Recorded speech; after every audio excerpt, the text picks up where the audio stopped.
오늘 부활의 복음이라는 제목으로 함께 하나님의 말씀을 듣고자 합니다.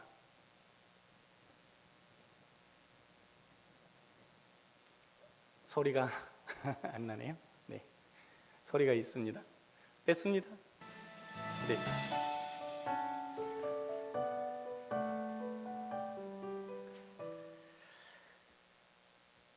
우리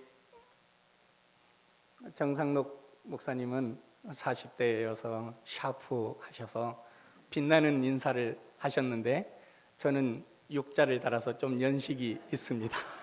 그래서 레트로의 인사를 한번 하도록 하겠습니다. 옆에 계신 분들 이렇게 함께 인사 나누도록 하겠습니다. 자, 마주보고 웃으시면서 예수님께서 부활하셨습니다. 자, 예수님의 부활을 축하합니다. 할렐루야.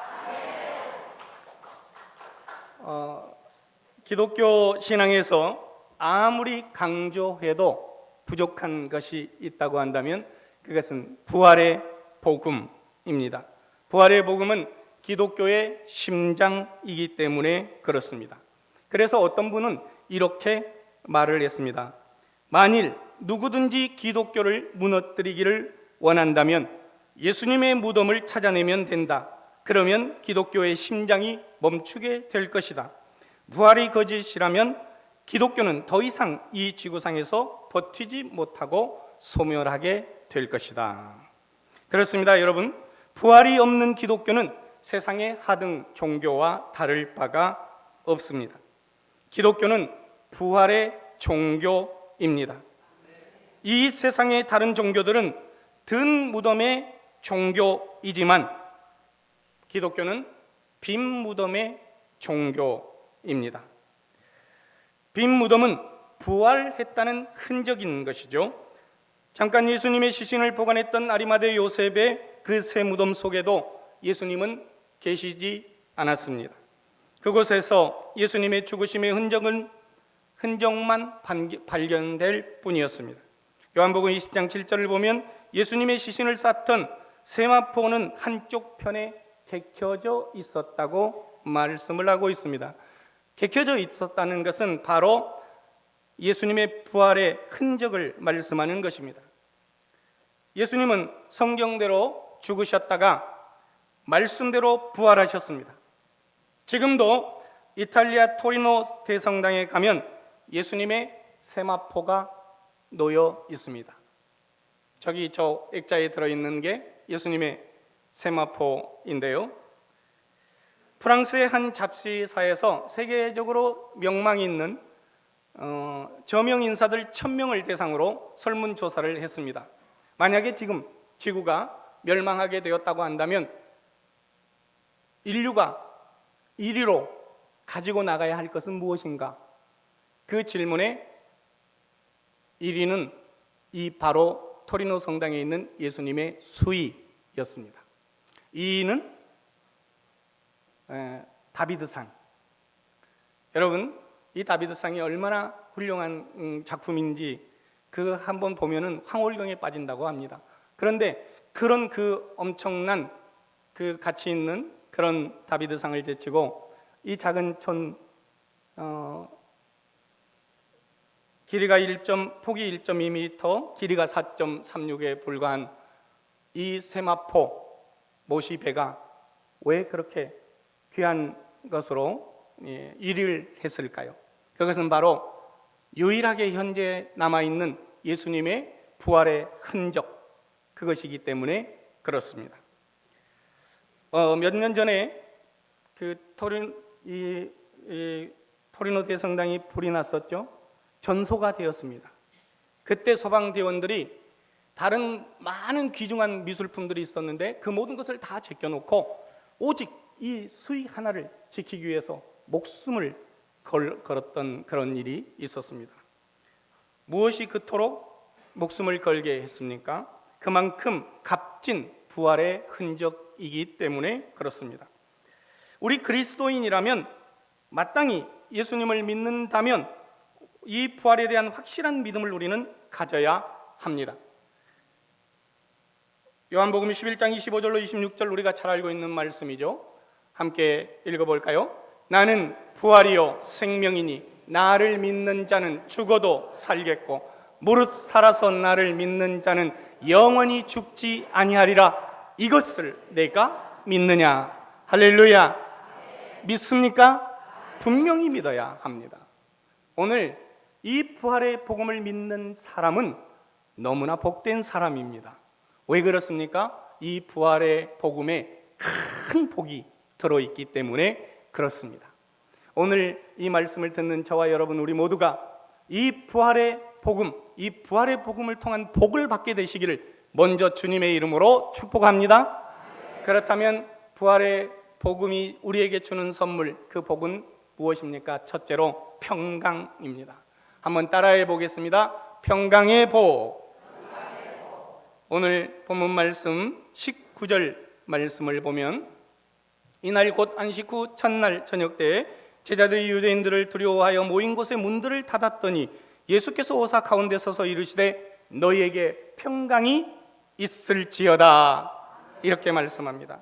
부활하신 주님이 제자들에게 보이시고 하신 첫 번째 말씀은 평강이었습니다. 평강은 하나님이 위로부터 주시는 선물입니다.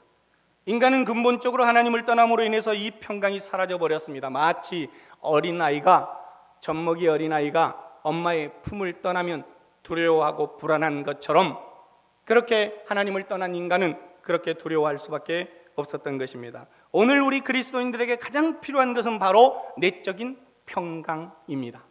영혼의 평강, 마음의 평강. 우리가 흔히 하는 말이 있죠. 신간이 편해야 한다. 신간이 편해야. 여러분, 우리 내면의 세계가 편해야 합니다. 이 내면의 평강이 사라지면 되는 일이 없어요. 예수님의 제자들도 예수님과 함께 있을 때는 어깨를 펴고 당당하게 예수님과 함께 그렇게 생활을 했습니다. 그런데 지금 예수님께서 십자가에 못 박혀 죽으시고 예수님이 떠나버리니까 너무너무 지금 불안한 상태에 있는 것입니다. 두려움과 공포 속에 있는데 그 두려움과 공포를 19절을 통해서 우리는 확인할 수 있습니다. 제자들은 유대인들을 두려워하여 모인 곳에 문을 다 닫았다고 했습니다. 가룟 유다는 자살하고 더 많은 그 자리에 의심이 많아서 없었습니다. 10명의 제자들이 최소한 그곳에 있었는데 그들은 문을 꽁꽁 닫았습니다. 왜요? 두려웠기 때문입니다. 그들이 이 먹고 사는 문제로 고민하는 이도 있고 자기 목적이 이루어지지 않는 데에 대한 서운함과 불안함도 있었을 것입니다. 좌절한 사람도 있었을 것입니다. 그러나 그들에게 가장 큰 두려움은 앞으로 닥쳐올 이 유대 사회가 주게 될 그 핍박, 이 핍박이 너무 두려웠던 것이죠. 그래서 그들은 이렇게 나사렛 이단이라는 불명예스러운 그런 꼬리표도 달고 있었고, 그래서 너무 두려운 나머지 믿음 없는 그런 약한 모습을 보인 것입니다. 그동안에 예수님의 말씀을 직접 보고 들었던 이 제자들이 이 정도 수준의 믿음이라고 한다면 여러분, 저와 여러분은 뭐 더 말할 것이 없겠죠. 오늘 예수님의 그 눈앞에 비어있는 그 예수님의 무덤을 보고서도 울고 있는 여인들을 보십시오. 또 빈 무덤의 소식을 이미 들었는데 이 방문을 다 걷어 잠그고 있는 이 제자들을 보십시오. 그들 안에 평강은 사라지고 두려움이 찾아왔던 것입니다. 그러나 이렇게 평강이 사라진 이 제자들에게 부활의 주님께서 나타나셨습니다. 그리고 그들에게 하신 말씀이 평강이었습니다. 너희에게 평안이 있을지어다. 여러분, 왜 예수님께서 이렇게 말씀하셨을까요? 이 땅에 진정한 평안이 없기 때문에 그렇습니다. 진정한 평안은 오직 우리 주님 예수 그리스도 안에 있는 줄로 믿습니다. 평안하고 싶으십니까? 예수님께로 오십시오. 평안하고 싶으십니까? 예수님께 안기십시오. 예수님 안에 있을 때만 우리는 진정한 평안을 누릴 수가 있습니다. 사도 바울은 로마서 8장 15절에서 너희는 다시 무소하는 종의 영을 받지 아니하고 양자의 영을 받았으므로 우리가 아빠 아버지라 부르짖느니라 말씀했습니다. 무엇보다 진리이신 예수 그리스도께서 우리를 자유하셨기 때문에 우리는 마음의 평강을 누릴 수가 있습니다. 진리를 알지니 진리가 너희를 자유하게 하리라. 오늘 부활의 주님을 그래서 우리는 반드시 만나야 하겠습니다. 부활의 주님을 만나야만이 우리는 우리의 마음속에 진정한 평강을 얻을 수 있기 때문입니다. 사랑하는 성도 여러분, 지금 내 안에 어떤 두려움이 있으십니까? 물질이 부족합니까? 건강을 잃었습니까? 죽음의 두려움이 있습니까? 진로에 대한 두려움에 갇혀서 기쁨이 없고 평안이 사라졌습니까? 사실 지금 우리가 살고 있는 이 세상은 슬픔의 골짜기이며 두려움의 창고인지도 모릅니다. 언제 어떤 일이 우리에게 벌어질지 모르는, 아무도 한치 앞을 알 수 없는 이 광야와 같은 인생길을 걸어가는 저와 여러분, 두려워할 수밖에 없는 것이지요. 오늘 본문의 제자들에게 더욱더 충격적인 그런 문제는 바로 방문이 닫혀 있다는 것이 아니라 그들의 마음의 문이 닫혀 있다는 것입니다. 신앙은 내 영혼의 빗장을 여는 것입니다. 부활의 주님을 믿고 모셔드릴 때 우리의 이 마음의 문의 빗장은 열리게 될 줄로 믿습니다. 오늘 평안과 기쁨, 그 감사의 문들이 주 예수께서 우리와 함께 하심으로 부활하신 주님의 그 평안이 내게 있으므로 그 문들이 활짝 열려지게 되시기를 주의 이름으로 축복합니다. 두 번째로 예수님의 부활이 우리에게 주는 선물은 권능입니다. 함께 따라하겠습니다. 권능의 복. 오늘 본문 22절 말씀을 보면 그들을 향하사 숨을 내쉬며 이르시되 성령을 받으라 말씀하십니다. 성령을 받으라. 할렐루야. 예수님께서 왜 이 말씀을 하셨을까요? 이 제자들이 지금 많이 두려워하고 있지 않습니까? 두려움에 떨고 있는 제자들이 사명감을 잃어버렸습니다. 능력을 상실해 버렸습니다. 그래서 새로운 권능을 받고 새로운 사명을 부여잡고 새로운 비전을 가지고 다시 일어서라고 주님이 말씀하시는 것입니다.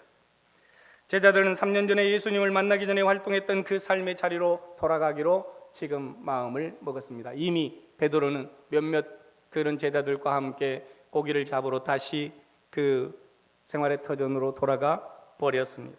제자들의 믿음의 수준이 고작해야 이 정도라는 것이 한심하기 그지 없습니다. 땅의 것만 생각하는 자는 땅의 것으로 살고 영의 것을 생각하는 자는 영의 것으로 삽니다. 현실 세계만 생각하고 내세에 대한 눈이 열리지 아니한 자가 감히 어떻게 하나님의 세계를 전할 수 있겠습니까? 그래서 부활의 복음을 믿어야 생명을 말할 수 있는 것입니다. 그리고 하나님 나라의 천국 복음을 전할 수 있는 것입니다. 한마디로 부활의 복음을 믿어야 사명자가 될 수 있다는 말씀입니다. 왜냐하면 부활의 복음을 믿는 자에게 성령이 임하심으로 담대함과 함께 믿음의 권능이 주어지고 증인이 되어지기 때문에 그렇습니다. 믿음의 능력은 곧 성령의 능력 가져오게 됩니다. 교회를 다니고 자동적으로 생성되는 에너지가 아니라는 사실을 우리는 알아야 합니다. 믿음의 능력은 성령의 임하심으로 주어지는 것입니다. 그래서 사도행전 1장 8절에 우리가 잘 알고 있는 말씀, 예수님께서 오직 성령이 너희에게 임하시면 너희가 권능을 받고 예루살렘과 온 유대와 사마리아와 땅끝까지 이르러 내 증인이 되리라. 할렐루야. 이렇게 주님이 말씀하신 것입니다. 성령을 받아야 한다 말씀하신 것이죠. 성령을 받지 아니하면 겁쟁이 그리스도인이요 허울 좋은 그리스도인일 뿐인 것입니다. 베드로를 보십시오. 성령을 받기 전에 베드로는 겁쟁이였는데 성령을 받은 다음에 베드로는 이 세상이 전혀 두렵지 않는, 세상이 오히려 두려워하는 사람이 되었습니다. 오순절 성령 강림, 이 성령의 임하심은 제자들을 너무나 강한 사람으로 만들었습니다. 성령의 임재를 경험한 후에 부활의 도를 그들은 증거했습니다. 부활의 복음을 믿는 자에게 영생이 주어지고 영생을 믿는 자는 믿음의 사명을 감당하게 될 줄로 분명히 믿습니다. 그렇기 때문에 오늘 교회와 성도는 반드시 이 부활의 복음을 믿고 전해야 합니다. 그것이 전도와 선교의 시작입니다. 전도와 선교는 교회 부흥의 수단이 아니요 목적이 아니며 도구가 아닙니다. 그것은 바로 예수님의 직접적인 명령입니다. 그래서 오늘 우리는 꼭 성령을 받아야 하겠으며, 성령을 받은 자는 반드시 주님께서 맡겨주신 이 복음 전파의 사명을 감당해야 할 줄로 믿습니다. 사랑하는 성도 여러분, 주님께서 친히 성부 하나님의 사명을 감당하셨듯이 우리 또한 이제 주님께서 위탁하신 이 사명을 감당해야 하겠습니다. 그러기 위해서는 반드시 이 부활의 복음을 믿고 부활의 생명에 참여한 자가 되어야 합니다. 그러려면 부활에 대한 확신이 있어야 합니다. 예수님의 부활을 확실히 믿는 자에게는 성령님이 반드시 임하십니다. 우리 모두 부활의 이 믿음을 확고히 가지심으로 성령 충만함을 입고 권능을 받아서 주의 사명자로 세워지게 되기를 주님의 이름으로 축복합니다. 마지막으로 생명 영생이 주어집니다. 함께 따라하겠습니다. 영생의 복. 할렐루야. 오늘 본문 31절 말씀을 다시 한번 우리 한 목소리로 크게 읽어보겠습니다. 오직 이것을 기록함은 너희로 예수께서 하나님의 아들 그리스도이심을 믿게 하려 함이요 또 너희로 믿고 그 이름을 힘입어 생명을 얻게 하려 함이니라. 아멘. 부활하신 예수님께서 마리아와 제자들에게 차례로 나타나 보이심으로 자신의 부활이 그 누구도 부인할 수 없는 역사적 사건임을 분명히 증명해 보이셨습니다. 그리고 오늘 이 본문 31절에서 그동안 쭉 1절부터 29절까지 말씀해 오신 이 예수님의 표적 1절로 12장 그리고 가르침 17절로 그리고 순환과 부활 19장부터 21장 이 내용에 관한 목적이 무엇인지, 이것을 왜 기록했는지에 대해서 예수님께서 지금 본문 말씀 31절에서 말씀하는 것입니다. 예수님께서 말씀하시는 하나님이 이 성경을 기록하게 하신 목적이 무엇입니까? 그것은 바로 예수님이 하나님의 아들 그리스도이심을 사람들로 믿게 하고 그 이름을 힘입어 영생을 얻게 하려 하는 것입니다. 이것이 오늘 성경이 우리에게 기록된 목적이라는 말씀입니다. 이 말씀은 성경은 결코 심신의 수양을 위해서 읽는 도덕적인 경건이 아니라는 것입니다. 사람들의 종교적 호기심을 만족시키는 허구적 신화집도 아니며 오직 우리 구원과 영생에 관한 유일한 지침서, 그것이 바로 성경 말씀이라는 것입니다. 그러므로 예수님이 하나님의 아들이시자 그리스도이심을 믿는 것은 곧 예수님은 인류에게 영생을 가져다 주시는 오직 유일한 중보자이심을 믿는 것을 말하는 것입니다. 구원에 이르는 길은 예수님을 믿어야 합니다. 그래야 구원을 받습니다. 그 믿음의 결과는 영생입니다. 여러분, 복 중에 복은, 최고의 복은 영생인 줄로 믿습니다. 오늘 우리는 모두가 영생을 이미 약속받았습니다. 그리고 그 영생을 지금 이 땅에서 누리고 있습니다. 사랑하는 성도 여러분, 부활이 주는 이 최고의 복의 선물, 이 영생을 우리가 어떻게 가지고 있습니까? 예수님과 한 생명으로 연합함으로 우리는 영원한 생명을 얻게 되는데, 그 영원한 생명은 바로 지금 저와 여러분이 구원받은 이곳에서부터 이미 우리에게 주어진 것이며, 우리가 그래서 하나님의 나라의 삶을 살아가야 합니다. 데살로니가전서 5장 10절 말씀, 예수께서 우리를 위하여 죽으사 우리로 하여금 깨어있든지 자든지 자기와 함께 살게 하려 하심이라. 할렐루야. 누구와 함께? 주님과 함께. 어떻게 해요? 살게 하시려고. 여러분, 그래서 예수님이 이 세상에 오신 것입니다. 예수님이 이 땅에 오신 목적이 뭡니까? 하나님의 나라를 가지고 온 것입니다. 예수님이 이 땅에 오심으로써 하나님의 나라가 실현되었습니다. 예수님이 이 땅에 오심으로써 하나님의 나라가 완성되었습니다. 이제는 저와 여러분이 예수 그리스도를 구주로 믿기 때문에 구주로 믿는 하나님의 백성은 이 땅에서 이미 이 하나님의 나라의 삶을 살아가고 있는 줄로 믿습니다. 장차 저와 여러분이 천국에 가겠지만 그 천국에 가기 전에 먼저 이 땅에서 하나님의 나라의 삶을 살아야 바로 그리스도인이라는 말씀입니다. 이것을 놓쳐서는 안 되겠습니다. 오늘 예수님을 통해 그리신 이 구원의 큰 그림, 하나님의 나라의 삶을 저와 여러분 모두가 살게 되기를 간절히 소망합니다.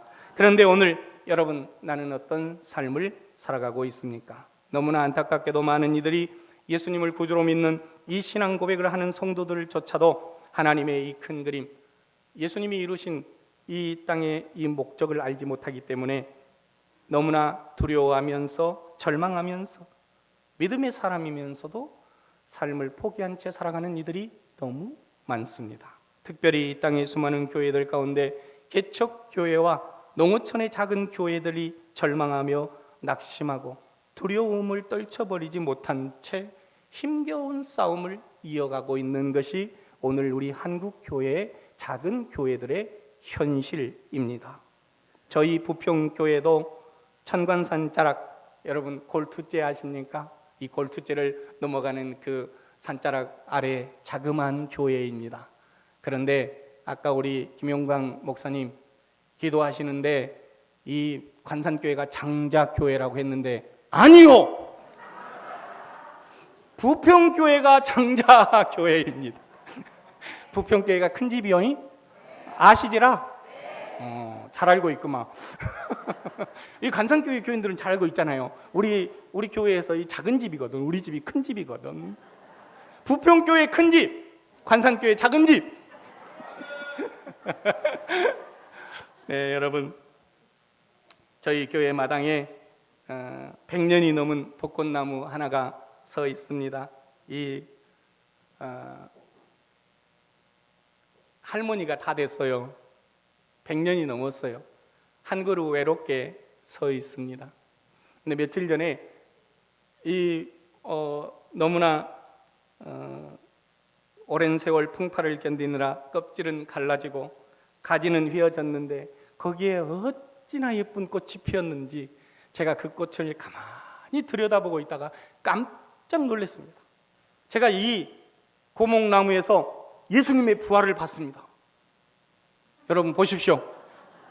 저 토막에서 저기서 저기 꽃이 피어 있는 거예요. 제가 담장에 올라가서 찍었어요. 너무 놀라워서. 부활 아닙니까? 여러분, 여기서 부활을 보는 사람은 진짜 영안이 열린 사람. 여기서 지금 부활이 안 보이면 깜깜이.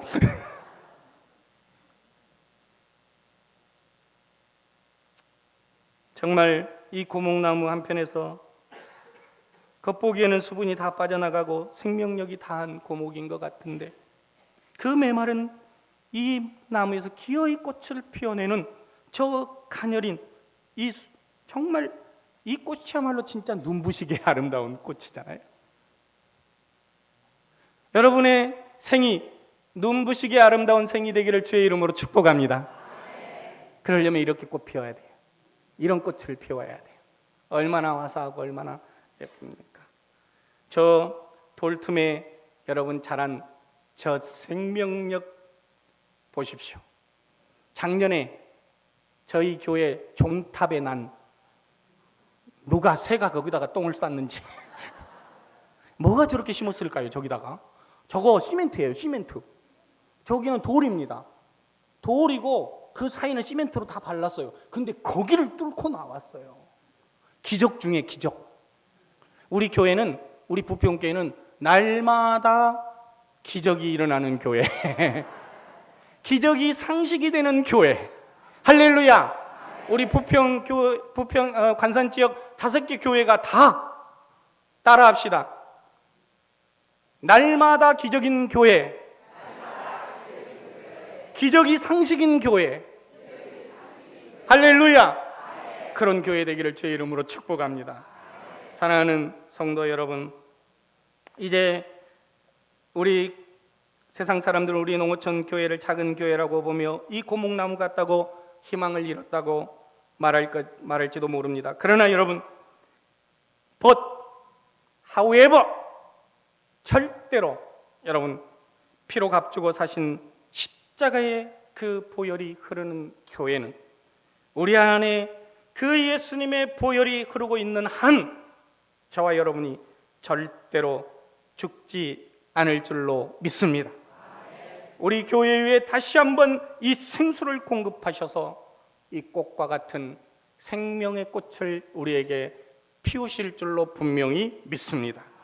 저는 이 고무 껍질에서 가녀리게 변한 저 꽃을 보면서 하나님이 주신 생명은 절대로 포기하는 법이 없으시구나.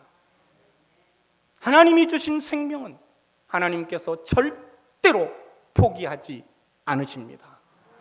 저와 여러분의 교회는 하나님 아버지, 주님, 우리 주님 예수 그리스도, 성령의 전인 교회인 줄로 분명히 믿습니다.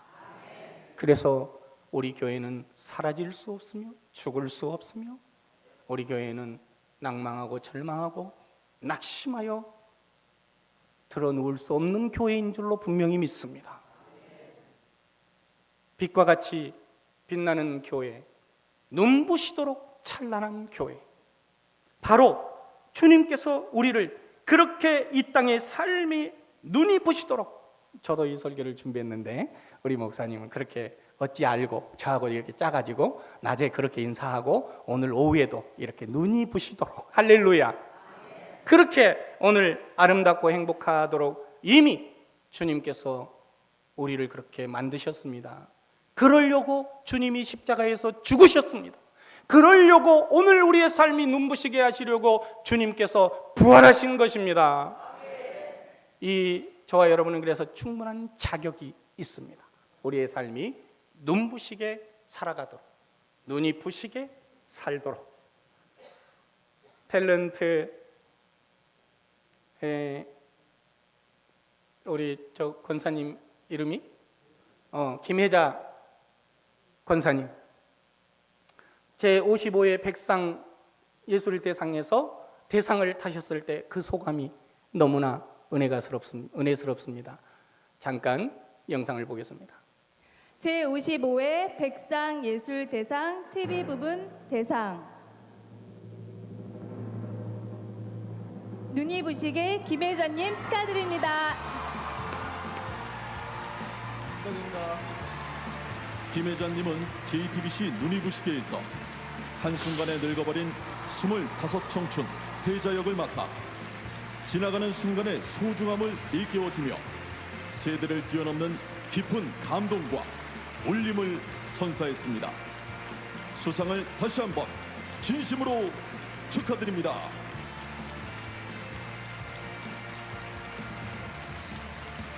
가장 먼저 첫 번째 하는 말이 무엇인지 들어보십시오. 권사님이십니다. 김혜자 권사님.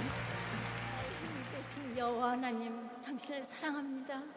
할렐루야. 내 삶은 여호와 하나님 당신을 때론 사랑합니다. 불행했고 때론 행복했습니다. 삶이 한낱 꿈에 불과하다지만 그래도 살아서 좋았습니다. 새벽에 쨍한 차가운 공기, 꽃이 피기 전 부는 달큰한 바람, 또 해질 무렵 우러나오는 노을의 냄새, 어느 한 가지 눈부시지 않은 날이 없었습니다. 지금 삶이 힘든 당신은 이 모든 걸 매일 누릴 자격이 있습니다.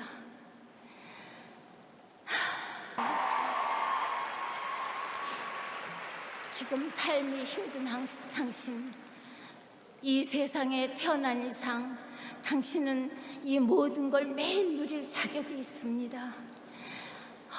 후회만 가득한 과거와 불안하기만 미래 때문에 지금을 망치지 마세요. 오늘을 살아가세요. 눈이 부시게. 당신은 그럴 자격이 있습니다. 누군가의 엄마였고 누이였고 딸이었고 그리고 나였을 그대들에게 이 말을 꼭 하고 싶었어요. 감사합니다. 할렐루야. 오늘 주님이 부활하신 주님께서 저와 여러분에게도 하시는 말씀인 줄로 믿습니다. 우리는 충분히 그렇게 살아갈 자격이 있는 사람들입니다. 당신의 몸과 살을 찢기시고 그 피를 흘리시며 물과 피 아낌없이 쏟아주시고 나 같은 죄인을 구원하시려고 십자가에서 죽으신 주님이 오늘 그 부활하신 이유가 무엇입니까? 저와 여러분의 이 인생을 눈이 부시게 살아가도록 그렇게 만드시기 위해서가 아닙니까? 부활의 생명이 우리 안에 들어왔습니다. 우리는 부활의 생명을 가진 사람들입니다. 충분히 눈이 부시게 살아갈 수 있는 자격이 있는 사람들입니다. 따라합시다. 나는 예수님 자리입니다. 나는 예수님 자리입니다. 여러분, 감히 하나님과 맞바꾼 존재가 바로 나인 것을 잊지 마십시오. 하나님이신 예수님, 하나님의 아들이신 예수님을 십자가에 못 박혀 죽게 하셨습니다. 무엇 때문에요? 저와 여러분을 구원하시기 위해서가 아닙니까? 나 같은 죄인 하나를 구원하시기 위해서 저 십자가에서 피 흘려 죽으신 그 주님의 죽으심, 그 죽음의 값, 그 값을 다 치렀기 때문에 테텔레스타이, 그 값을 다 치렀다. 그래서 저와 여러분은 예수님 자리인 것입니다. 오늘 우리는 눈이 부시게 이 세상을 살아갈 충분한 자격이 있으십니다. 오늘 말씀을 통해 주님께서 우리에게 주시는 평강의 복, 권능의 복, 이 생명 영생의 복을 부활하신 주님을 온전히 믿으심으로, 그 부활하신 주님이 내 안에 사심으로 저와 여러분이 이 복을 바로 지금 여기 이 땅에서 누리고 살아가는 하나님 나라의 백성들이 다 되시기를 주의 이름으로 축복합니다. 기도하겠습니다.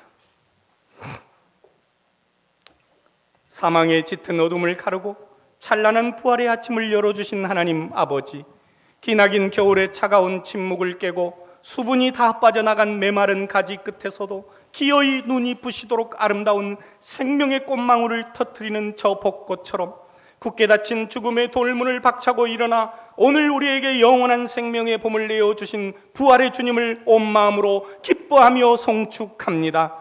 은혜로우신 하나님 아버지, 때로는 저희의 슬픔의 골짜기 같은 이 세상 속에서 두려움과 절망에 갇혀 마음의 빗장을 굳게 걸어 잠근 채 살아왔음을 고백합니다.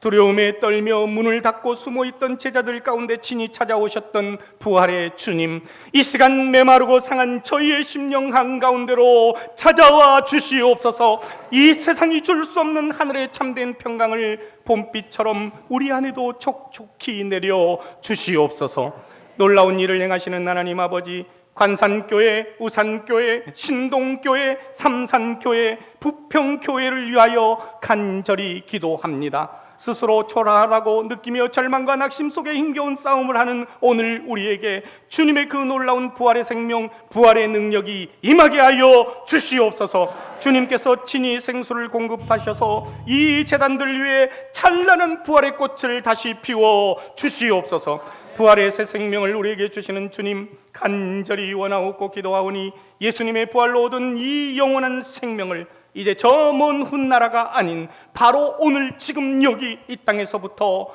우리가 하나님 나라로 누리며 살아가게 하여 주시옵소서. 더 이상 두려움에 떠는 겁쟁이로 머물지 않게 하여 주시고 이 세상을 두려워하지 않으며 담대한 부활의 증인으로 살아가게 하여 주시옵소서. 우리를 통하여 이 땅에 하나님의 나라를 세우실 우리 구주 예수 그리스도의 이름으로 간절히 축복하며 기도하옵나이다. 아멘.